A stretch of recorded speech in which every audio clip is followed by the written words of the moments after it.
Ladies and gentlemen, welcome to the Candidates 2024. This is round number 8 out of 14, and now we begin the second half of the tournament. The winner will play for the World Chess Championship later on this year. We now restart the round robin, and we flip the colors. Everybody plays everybody twice.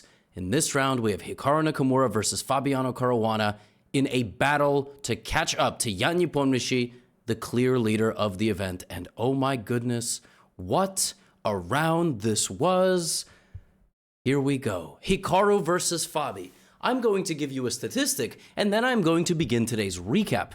Hikaru has defeated Fabiano the last 3 times that they have played with these colors. Hikaru defeated Fabiano in the 2022 Candidates, then Hikaru defeated Fabiano in the Norway Chess Tournament held annually in Stavanger, Norway, then Hikaru defeated Fabiano in the Isle of Man Grand Swiss. And every single time, he has played the move e4, and every single time, Hikaru has faced e5. He has done it in a variety of different ways. We have knight f3, knight c6, bishop b5. They repeat the opening that they played in the Candidates 2022 when they played a6, bishop a4, knight f6. Hikaru castled, and Fabiano took this pawn, entering what is called an open Spanish. They played 20 moves of scintillating theory, and then Hikaru went on to win. This time, Hikaru plays d3. A pretty big sideline, because normally we have c3 and d4. That is White's major plan in the Spanish, but Hikaru plays the move d3. Fabiano plays aggressively, putting the bishop out on c5 rather than the more passive, traditional bishop to e7. We have castles d6. Hikaru plays c3, ready to bring the bishop back to c2 and expand with the move d4. Black castles, and now a sideline. Hikaru doesn't play h3, which is a normal move, stopping anything from coming here. He plays rook to e1, which is a move that has been played in the database, and now Fabiano deviates from pretty well-known theory, and he moves this knight away from c6. And he basically says, look, Hikaru, you missed your chance to take. Normally, after something like rook e1, we have something like h6, White plays some move, and then Black puts the bishop here. Sometimes it looks, and then the queen goes to the b8 square sometimes when this trade occurs. Well, Fabi says, no, you just can't take my knight. Not only can you not take my knight, I'm going to put my knight over here. And Hikaru says, you know what, Fabiano? That looks like a splendid idea. But we are now in a position that neither player really remembers all too much, and Fabi thinks and plays d5. He explodes the center of the board.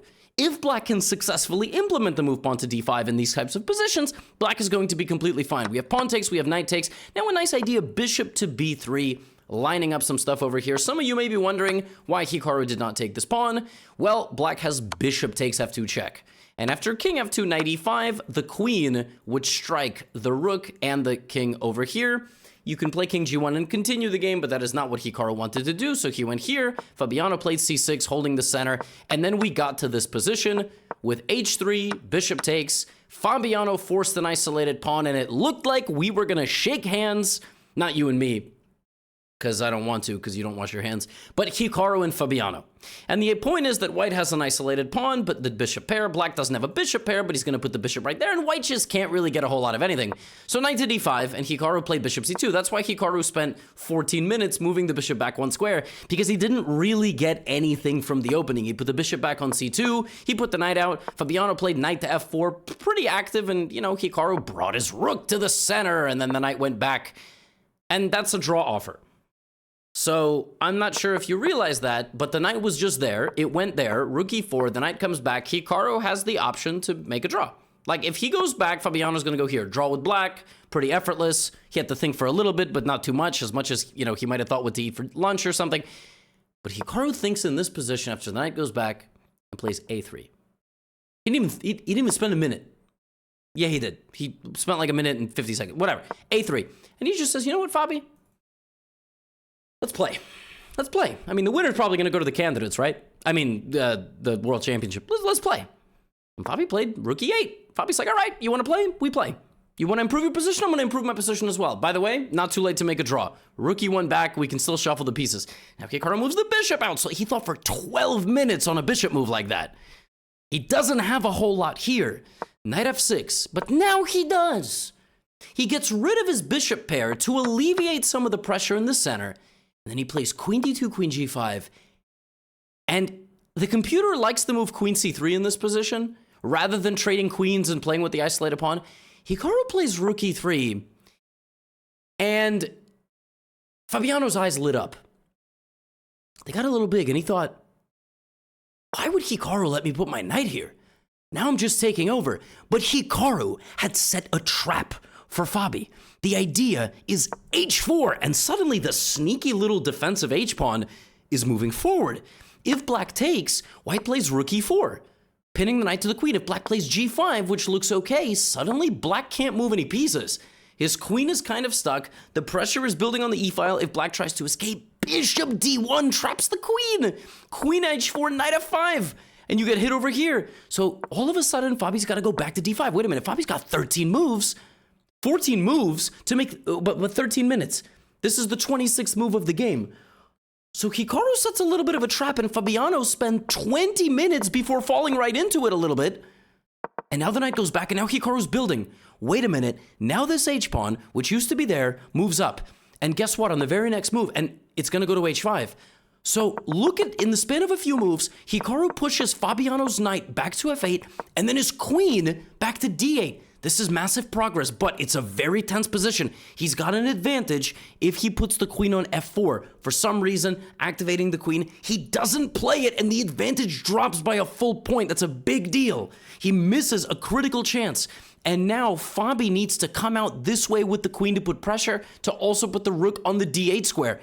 He also doesn't. Fabiano was in retreat mode. Look at that. The knight was going backwards. The queen was going backwards. He wasn't thinking to switch it up and go forward. Bishop d7. Despite what you would think, alleviating some of the pressure with a trade, rook takes e8, a cross straight down the middle, backs Fabiano up, and in comes the haymaker! The knight arrives on the f5 square with eyes on both the pawns near Fabiano's king, and it's also looking to go over here. And just when Fabiano thought he had ducked underneath the hook, Hikaru lands a cannon on the other side. The rook is coming straight down. The queen is hitting the queen side. The knight is ready to go to e7, and the bishop cuts the king's only safety room. And Fabi plays a move that from a distance I also thought he had to play, which is pawn to b5. And the advantage skyrockets, because Hikaru finds the fatal 1-2 punch. Knight to e7 check, king to h8, knight d5! And there's an attack on the knight, which is checkmate, and an attack on the queen. c5 only prolongs the game, because after this, you have knight f6, knight c5, and you grab the bishop. Hikaru played knight d5, Fabiano resigned. He has now lost 4 straight games to Hikaru with the black pieces in classical chess tournament, and Hikaru is on the hunt for first place in the candidates with 6 more rounds to go. I mean, you cannot script this stuff. This man just beat the number 2 rated player in the world. This is unbelievably clutch stuff from Hikaru. Sensational. What an attack. A couple of moves ago, right at the critical moment of this game, Fabiano had this sacrifice, knight takes g2. He had to sacrifice the knight. The engine isn't even fully convinced. The idea, of course, being f5. He didn't find that. He backed up too much, and in the heat, the tension of the moment, he succumbed to the pressure of Hikaru, who is now rated 2790, may I add. And that was just the beginning of the fireworks. Again, this is a rematch. So round 1 of the candidates, Tan Zhongyi defeated Lei Qingjie, who won the candidates the previous time, and Lei Qingjie was with the white pieces. This time, we have a London, because what better way to annoy somebody that you've defeated with black? By playing the London against them with the white pieces. Knight bd2, bishop g4. This has all been seen before. Very boring, very solid stuff. Lei Qingjie just says, look, I'm in it for the long haul, but she knows that Tan Zhongyi is an aggressive player. Tan Zhongyi does not need 2 invitations to go party. h4, h5. She says, you know what, Lei, I beat you the first time. I'm going to beat you 2 times in the same candidates. There is literally no better way to assert dominance over somebody. Lei strikes back. The queen slides back. The queen goes to d8 to either dark squares and also potentially a bishop trade. Rook g1, the attack continues, gh. Is Lei insane? Why would she open up her king like this? She has no interest in defending the pawn. She has no interest. Because the king is going to be safe in the center. Now here, Tan Zhongyi repeats the moves. And she can play bishop f4 and make a draw. But she's got 5 out of 7. I mean, she is a juggernaut. Make the draw. No. f4. She spends 17 minutes. And she gets into a firefight. A5 on the board. The king now moves to protect the pawn on G7. Again, they threaten us with a repetition, but this time the knight is the one sliding back, and all of a sudden, Tan Zhongyi in a deep time trouble. The attack has backfired. She ran into a brick wall. The best that she could get in this game was a draw, but instead of that, she got a little bit greedy. I mean, hey, can you blame her? She's been leading the tournament for all 7 games. And all of a sudden, the attack is coming in. There is absolutely nothing. An absolute rock formation on the light squares, and black is breaking in on the dark squares within the span of a few moves. Black makes a few reroutes the knight to f6, puts the king in the center where he's safe, surrounded by his friends and family. Black defends, wins a pawn, and the attack comes barreling back down right at Tan Zhongyi. Queen h8, king f6, the king is safest. Out in the open, surrounded by all his fellow pieces, and in the second part of the time control, the attack was swift, but my God, was it brutal. Rook e3, queen h4, rook e2, queen f4, all the pawns collapsed, and at the end of the day, she played queen c1 and resigned because rook d2, and one of these 2 checks leads to checkmate in 3 moves. Lei Tingjie just won 3 games in a row and is tied for first in the women's candidates after a disastrous last place a couple of rounds ago. She is on a warpath. She's on a revenge tour. I mean, oh my goodness. Let's keep it moving. Pragg versus Alireza. Could we be witnessing one of the greatest comeback stories in the history of the candidates? I mean, I said his tournament was over. 1.5 out of 6? What are we even talking about, right? But then he beats Gukesh in an absolutely insane game, and he shows up today, and he plays the Sicilian defense. You know, a man does not just play the Sicilian defense. Do you understand that? Like, you play the Sicilian defense because you want to win or lose. Knight f3, and not only does he play the Sicilian, he plays the Taimanov. Nobody has played the Taimanov Sicilian in this candidates. If you're going to play the Sicilian defense, you are going to move the pawn to d6 and a6 like in the Najdorf because that is the meta, all right? But in this position, Pragg, instead of playing bishop e3, f3, a3, any plethora of Pragg in this position plays away. That is the 15th most popular move in this position. It has been played less than like 0.1% of the time. Knight b5. That may shock you because you're like, what? But me see queen, me take queen. When me take queen, me get fork. I understand that's how you think, and you're not wrong, right? You're not like stupid. I totally get it. This is why top level chess and your level chess and even my level chess is at a very big disconnect. It's not a good move traditionally because black is just going to go here, and then your knights are going to get kicked out. And by kicking out your knights, black is also going to be able to improve their position. That is why this type of stuff, it's like, you know, it's like being a one-trick pony in any type of sport. But guess what? The computer nowadays has shown that in this position, white is doing very well. White is scoring very, very well. In fact, Alireza here does not play e5. Alireza plays c5, and from the opening, plays in a way no one has ever played before, and is worse. Is considerably worse, but Pragg needs to find the best plan. And the best plan out of this really offbeat opening that he chose is b3. That is the engine's top move. The second move is h4, anticipating the knight coming here and then playing h5. And so if you play h4 and black plays h5, you secure the g5 square, which will be good for you in the long run, and then you got to play b3. So this plan to get the advantage is the right way.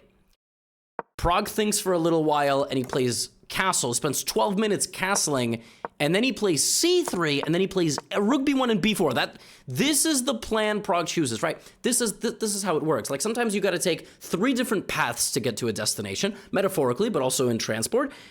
And sometimes it doesn't work out. Like sometimes one of the paths just like, well, doesn't work out would mean you don't get there. So I don't know what happened, but it takes longer. You run into traffic, there's something unexpected. This is the wrong approach to the position. Instead, what Pragg had to do is he had to put the bishop there to get an advantage, not to win, but he chooses the wrong plan from the opening. And just like in the game that you just saw where the attack ran into a brick wall, Pragg sort of runs into the same thing, and now we have a mass simplification. So we have pawn takes, rook sacrifice, you get the rook back, but when it's all said and done, this is the position. Black has 5 pawns, and white's 2 pawns are just not very good. So queen d3, you got to defend both of them, and Pragg does. And you got to give credit to my man Alireza Firouzja because he showed up today looking for a fight. And he got a fight. And they both had to be accurate. Neither one of them really wanted to take massive risk.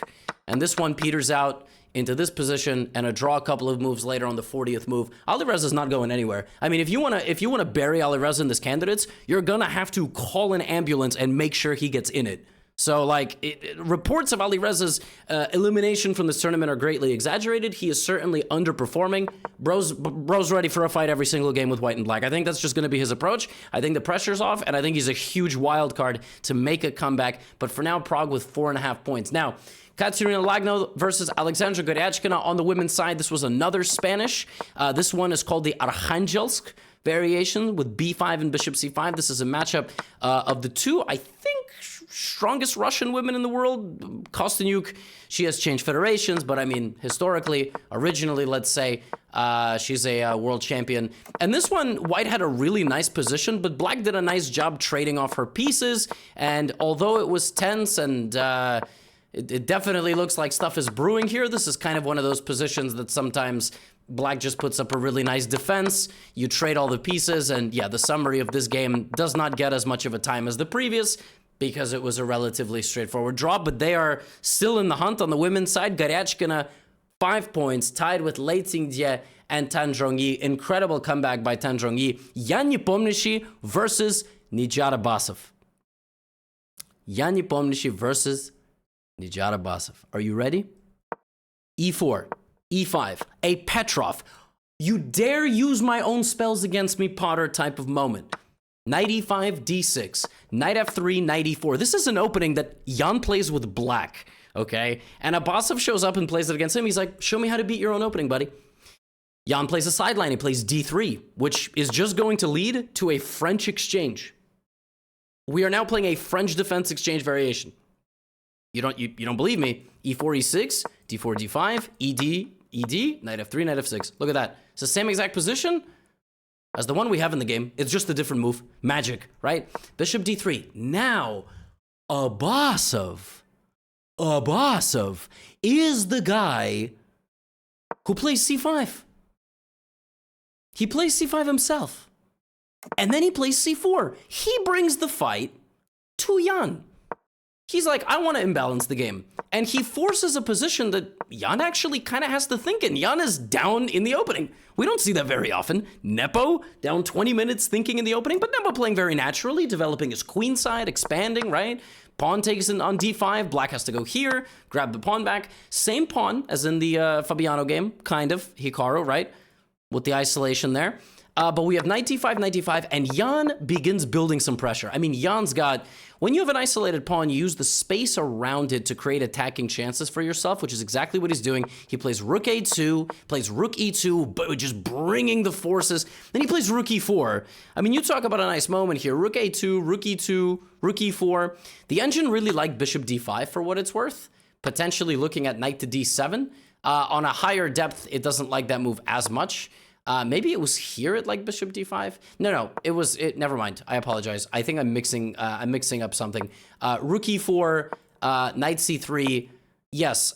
Rook e3, bishop c4, and now knight c4. And here, Yan could have played bc. So it's another moment he could have played b takes c4. Queen takes d4, very, very tense moment, bishop b2, and there's a lot of pressure on the black position. Black has to be extremely careful, but he is surviving. Yan chooses knight c4, giving up the pawn in the center of the board, and a massive attack roaring back. Rook c3, there's a lot of different lines here, but he chooses this one, and the dust settles, and the position that arises is a fascinating one, because it's basically one where Yan is going to put pressure on Abbasov for the remainder of the game. King f1, right? Rook d8, king e2, and he runs the king to the other side of the board, and he has got a very menacing position here. Like, this is a target. The king is going to walk to a4. How is Abbasov going to defend himself? I got news for you. By being an absolutely badass clutch, I can't even like stress, Abbasov was under like the threat of losing all his pawns, so he just chucks one. He says, you know what, Yan? Take on f6. This is sublime high-level understanding from Nihat Abbasov. Unbelievable understanding to get his rook in. In the endgame, material is important. Black is a pawn down. But look at the activity of the rook. Look at the activity of the bishop and the king. Like you're weaving a checkmate net around the white king, and suddenly Jan is on the back foot. He has to trade his b-pawn. And Abbasov just plants a defensive stance. You just can't do anything with these pawns. So Nepo, I was wondering if some of the results of the round went a certain way, but I mean, Abbasov, just an unbelievable defensive hold, and catches Jan in a cube, unable to get out of this formation, and the game ends in a draw. Abbasov, lowest seed in the event, in last place, holding the tournament leader, the man that has dominated 3 straight candidates in a row, and he holds him to a draw with the black pieces. I mean, that is a mammoth result. All right, the other players should be depositing money, all right, into the account of Abbasov and thanking him for his efforts to slow down the locomotive that is Jan Nepomniachtchi. Now, I have a couple of other games. Nurgul Salimova versus Anna Muzichuk. They're not doing as well as they would have expected, at least in the case of Anna Muzichuk. We have a Catalan. This one was one where central pawns were traded very early. This one had a very funny conclusion, but throughout this game, Nurgul was putting the pressure. I mean, she had a fantastic position. She was playing a masterclass positional game. Look at her pressuring on the queen side with the bishops on e3 and f1, slowly but surely taking down the much more experienced opponent in Anna Muzichuk.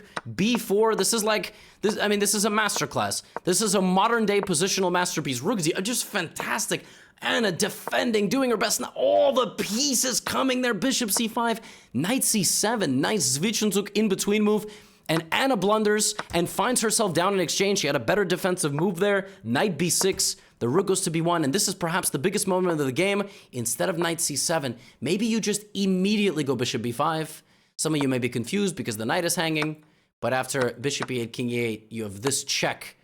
And you can try to win this endgame. This is likely a winning endgame because the rook is simply better than the bishop. Nurgul, in a time trouble, simplifies the game incorrectly. First she plays f3, then she goes bishop b5, and she lands in an endgame where she's going to get material back, but black gets another pawn on the way out. And white does win the pawn, but this is a draw. This is simply a draw. There is just nothing you can do here to the knight. The knight is going to dance around, and this went on for 110 moves. But you cannot win rook and knight, rook versus knight. So unfortunately, Nurgul, despite playing a fantastic game, was unable to win it. I have 2 more big games for you. The biggest game of the round, the all-Indian derby between Vidit Gujranti and Gukesh. And Humpy Konaru versus Vaishali. This one was unbelievable. A Grunfeld, a queen b3 system.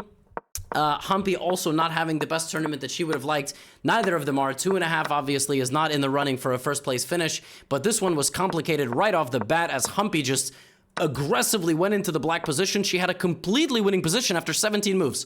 It wasn't even close, but Vaishali fought back. She was like, I'm going to lose my rook anyway, so I might as well just go all out. It got into a time scramble, 20 minutes remaining for the players. White is totally crushing, completely winning, but suddenly she's getting pushed back. She's trying to fight, but Vaishali's knights are getting in. BC, queen c5. She's creating a dark squared blockade, and she gets to an endgame where I'm not even sure she's all that worse with the planted knight on c3. Both sides have just minutes on the clock, but Humpy gets a second breath of air. She's like, all right, time to convert this. My younger opponent is doing a nice job. Oh my God, those pawns are really scary. I don't think I'm winning anymore. She's not. I got news for you. Vaishali with an unbelievable comeback. She's got a passed b-pawn. She's got a blockade. She's got a very good position, and the pawn makes it all the way to b2. I mean, this is just incredible. An absolutely back and forth battle. Rook to b1, king f8, king f3, king... And yeah, unfortunately now it's just a fortress. Like, white can't move, black can't move, everything is defending everything else. Rook goes to b4, and we're simply heading for a draw. An incredible comeback from Vaishali. King g7, but Vaishali accidentally falls asleep at the wheel. She had to keep her king close to the d-pawn, and on the 55th move, she just made one mistake, and now the pawn goes. And now the king is not fast enough to stop the pawn, so the pawn makes it to d7 in time. King e4, and you just can't stop all these pawns. You can't, like... I said d7. She didn't have to go there, but it was also winning, and now the bishop is stuck, so the bishop can't continue to defend. king d3, king c2, and Humpy wins. Humpy was winning 50 moves ago, and after an unbelievable comeback from Vaishali, unfortunately in the low time, Humpy, the more experienced player, the stronger player for now, does get the job done and moves to 3.5 out of 8. And this game, the final game of the day, Gukesh with one of the most heartbreaking defeats to Ali Reza Firouzja in the previous round. Vidit having an unbelievable event, back and forth, wins, losses, missed chances. Can Vidit continue his strong tournament? Can Gukesh possibly recover? And let me tell you something. Gukesh in this game played one of the weirdest openings I've ever seen. In this position, he did not develop his bishop to c5. He played a6. I did not understand this move. This move looks like it allows a giga fried liver. I mean, it just looks like it's a better fried liver than normal. That's what it looks like it does. But the idea is that after d5, ed, knight a5, which is the main line of the fried liver, there is no bishop to b5 check. And I was actually talking to the one and only Anish Giri, super grandmaster. He has a YouTube channel. We did a candidates res day coverage there, if you want to check it out. That was yesterday. And I was asking him questions about the system because Vidit spent 20 minutes on castling. And I didn't have any idea what the heck Vidit was spending time on. I was like, why is he thinking so much? And Anish was like, well, you know, instead of a4, Vidit can play c3, right? And go here. But then he thought the idea was g5, d4, d6, de, g4, ef, gf, queen f3, knight e5. He thought that was Gukesh's prep. He thought that Gukesh played like this to make Vidit castle early, to catch him a little bit off guard, and then hit him with this move g5, which is why Vidit made it out of the opening and played a very solid setup, but he was down 24 minutes. And the thing about the Italian, what I could not understand for the life of me, I did not get it. Why didn't Vidit just go back to a regular Italian when the bishop was on c5? Okay, you want to go c3 here, black is going to go here. But when the bishop is already on c5, why not play c3? Black is going to castle, and this is just going to be a completely normal Italian game.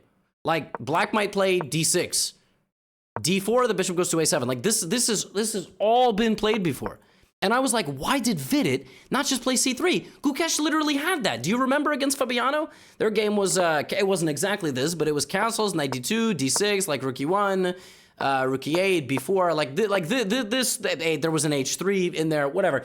And then that was their game. Why did he not do that? Instead, he does it this way. So now the bishops are going to get traded, right? So this is a typical thing. But this reminds me of the game Hikaru Prague, which if you remember in that game, exactly what happened here happened there. Bishop e6. And, you know, Hikaru took, and nobody won because it was just way too solid. Vidit now plays b5. So he plays this aggressive way. And Gukesh is like, really? What if I just play knight back to b8? Like, who are you attacking, right? Are you going to take? Are you going to go here? Are you going to play queen c2? How are you actually going to put me under pressure? Well, Vidit takes. He spends 10 minutes, he trades, and he plays queen c2. Meanwhile, this knight continues moving. Now Vidit plays d4, so Vidit's opening two fronts of attack. He's opening in the center. He's attacking on the queen side. The queen goes to e8. And now Vidit makes a very bad move. He makes a very big mistake. He gets the rook off the a file. There's a lot of things you can do here. None of them particularly look that appealing. The computer wants d5 and c4. It just wants to shut the whole thing down. That looks impossible to play as a human because black puts the knight on c5. It just does not look very pleasant at all. I mean, there is knight h4 attacking ideas here for white, but Vidit goes rook e1, and Gukesh uncorks pure savagery, immediately taking on b. Doesn't even think, goes to a5, takes the entire a file, and at this point, the game is over. Like, this is the thing about high-level chess. He got the A file, the only open file, the game is over. The engine could maybe defend this with white, and Vidit is going to try, but my man, Gukesh, literally just acts like the Terminator, stops the whole queenside advancement, puts the rook on the a2 square, puts the rook back on the a3 square, brings in the queen, and then he brings in 19 points of material down this open port. He has got a massive shipment, and it is going down the A file. Vidit tries his best, but ultimately what happens in this game as Gukesh infiltrates is Vidit has to chuck some pawns, and in this position, it is forced checkmate in 11 moves. And Gukesh finds it. Check here, hunt the king walks, glue the knights together, and pawn to g5 is mate. So you have to sacrifice your knight, and Gukesh plays queen. He doesn't even take. Queen g3 is mate, so you gotta go back. Rook f1 threatens rook f4 and rook f5 and g5 and queen g3. Gukesh sacrifices the rook, gives a check, plays knight h7, and this is mate. Gukesh found forced checkmate in 11 moves after losing a heartbreaking game against Alireza Firouzja. This man Gukesh is on another level, and these are your standings after 8 rounds of the candidates. Hikaru just shook up the world. He is now half a point away from Gukesh and Jan, who have led this tournament wire to wire, but the men are separated by a point between 5 people, and there are 6 rounds to go. What a round. The women have a 3-way tie for first, and Katerina Lagno is knocking on the door with a point away. Incredible stuff. Thank you all so much for tuning in. I'm going to go watch UFC 300. Get out of here.